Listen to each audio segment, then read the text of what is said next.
గణతంత్ర దినోత్సవ వేడుకల నేపథ్యంలో సీఎం కేంద్రంపై మండిపడ్డారు. మోదీ మరోసారి రాష్ట్రానికి అన్యాయం చేశారని దుయ్యబట్టారు.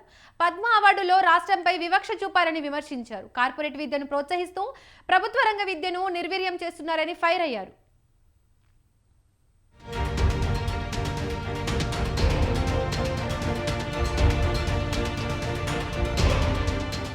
తెలంగాణ సీఎం రేవంత్ రెడ్డి కేంద్రంపై సంచలన కామెంట్స్ చేశారు. రాష్ట్రాలపై కేంద్రం సాంస్కృతిక దాడి, సమాజాన్ని చీల్చే కుట్ర చేస్తోందని విమర్శించారు.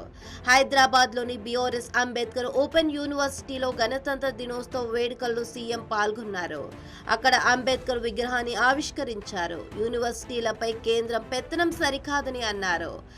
యూనివర్సిటీలపై ఆధిపత్యం చెలాయించేలా కేంద్రం యూజీసీ నిబంధనలను తెస్తోందని చెప్పారు.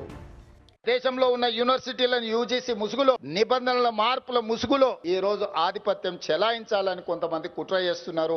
ఈ వివరాలు ప్రొఫెసర్ హరగోపాల్ గారు లాంటి మేధావులకు తెలుసు. యూజీసీ గైడ్ లైన్స్ మారుస్తున్నారు. మార్చాలన్న ఆలోచనతో ప్రతిపాదన రాష్ట్ర ప్రభుత్వాలకు పంపిస్తున్నారు. డాక్టర్ బాబాసాహెబ్ అంబేద్కర్ గారు వీటిని గుర్తించే కేంద్ర ప్రభుత్వం పరిధిలో ఉండే అంశాలు, రాష్ట్ర ప్రభుత్వం పరిధిలో ఉండే అంశాలు, ఉమ్మడి పరిధిలో ఉండే అంశాలను కూలంకషంగా రాజ్యాంగంలో విపులంగా రాసి మనకిచ్చిండు. కానీ ఈరోజు సవరణల ద్వారా రాష్ట్ర పరిధిలో ఉండాల్సిన యూనివర్సిటీల యొక్క మనుగడ కేంద్ర ప్రభుత్వం గుంజుకోవాలనే ప్రయత్నం చేస్తుంది.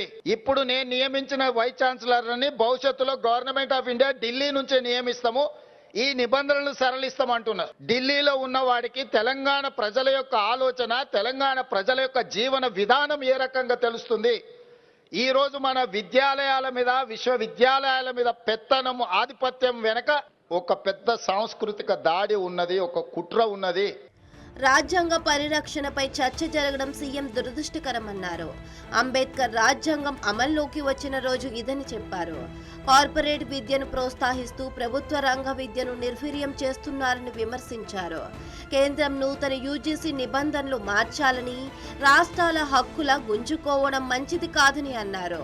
వీసీలను తమ పరిధిలోకి తీసుకోవాలని కేంద్రం కుట్ర చేసిందన్నారు. తాము వీసీల నియామకంతోనే సరిపెట్టుకోలేదని, వర్సిటీల్లో వీసీ ఖాళీల భర్తీకి ఆదేశించామని చెప్పారు.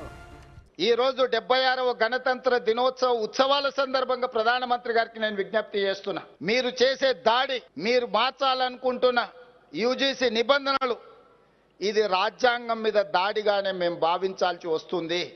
మా మీద మీరు దండయాత్ర చేయాలన్న ఆలోచన చేస్తున్నారు.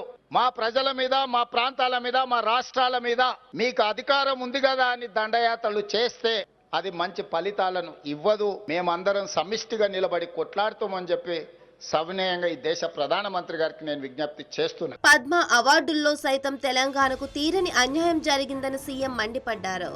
రాష్ట్రం నుంచి గద్దర్, గోరటి, చుక్కరామయ్య, అందశ్రీ, జైతీర్ వంటి మేధావులు, ఉద్యమకారుల లిస్టును పంపామని చెప్పారు. కేంద్రం వాటిని పరిగణలోకి తీసుకోకపోవడం దారుణమని ఆగ్రహం వ్యక్తం చేశారు. మందకృష్ణకు అవార్డు ఇవ్వడం ఆహ్వానిస్తున్నామన్నారు. ప్రధానమంత్రి గారు ఇంకొక అన్యాయం కూడా తెలంగాణకు చేసిండ్రు. మేము పద్మభూషణ్, పద్మశ్రీ అవార్డుల కోసం కూడా తెలంగాణ సమాజానికి ప్రతీకలైన గద్దర్ గారి పేరు, చుక్కా రామయ్య గారి పేరు, అందశ్రీ పేరు, కోరెటి వెంకన్న పేరు, జయతీర్ తిరుమలరావు గారి పేర్లు, వీటన్నిటినీ రాష్ట్ర ప్రభుత్వం నుంచి మేము ప్రతిపాదన ఇచ్చినాం. కానీ ఏ ఒక్క పేరు కూడా కేంద్ర ప్రభుత్వం పరిగణలోకి తీసుకోలేదు. ఇది మాకు కొంచెం బాధ కలిగించింది. మిత్రుడు మందకృష్ణ మాదిగకి ఇచ్చినందుకు మనస్ఫూర్తిగా నేను అభినందిస్తున్నా. కానీ కేంద్ర ప్రభుత్వం గద్దర్ను, చుక్కా రామయ్య గారిని, జయ జయ హే తెలంగాణ అందించిన అందశ్రీని అసలు పరిగణలోకే తీసుకోకపోవడం అనేది ఇది మన తెలంగాణ సమాజానికి కొంత బాధ కలిగించే అంశము.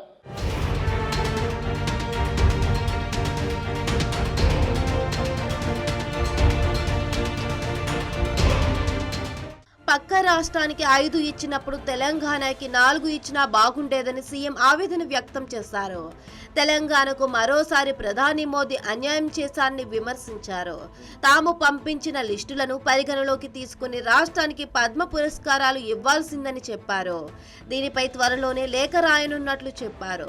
ప్రొఫెసర్ల వయోపరిమితి 65 ఏళ్లు పెంచే ఆలోచనలో ఉన్నామని చెప్పారు. ఇప్పటికైనా ఈ ప్రాంతం నుంచి కేంద్రంలో ప్రాతినిధ్యం వహిస్తున్న పెద్దలు ఆలోచన చేయాలి. పక్క రాష్ట్రంలో 5 ఇచ్చినప్పుడు కనీసం మనకు ఒకటి తక్కువ ఇచ్చిన 4 ఇచ్చినా కూడా ఈ పెద్దలందరికీ గౌరవం దక్కుండేది. నేను తొందరలోనే ప్రధానమంత్రి గారికి లేఖ రాయబోతున్నా. కేంద్ర ప్రభుత్వాలు ఇట్లా మన పట్ల వివక్ష చూపించినప్పుడు మనం ఎక్కడో ఒక దగ్గర మన నిరసన తెలపాల్సిన అవసరం ఉన్నది. ఆ నిరసన ప్రజాస్వామ్యయుతంగా ఉండాలని నేను బలంగా నమ్ముతున్నా. ఈ నేపథ్యంలోనే అంబేద్కర్ ఓపెన్ యూనివర్సిటీలో సీఎం రేవంత్ రెడ్డి అంబేద్కర్ విగ్రహాన్ని ఆవిష్కరించారు.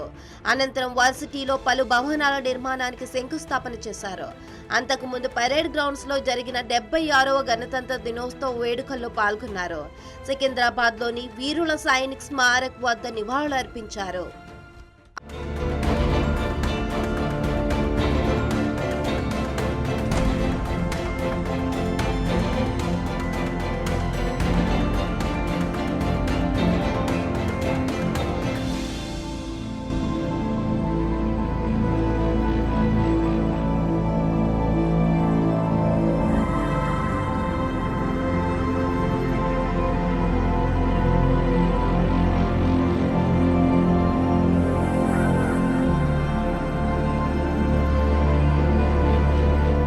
అవార్డు ఎంపికలో రాష్ట్రానికి అన్యాయం జరిగిందని సీఎం ఆవేదన వ్యక్తం చేశారు. త్వరలోనే దీనిపై ప్రధానికి లేఖ రాస్తానని చెప్పారు. రేవంత్ రెడ్డి లేఖపై కేంద్రం ఏం నిర్ణయం తీసుకుంటుందో చూడాలి.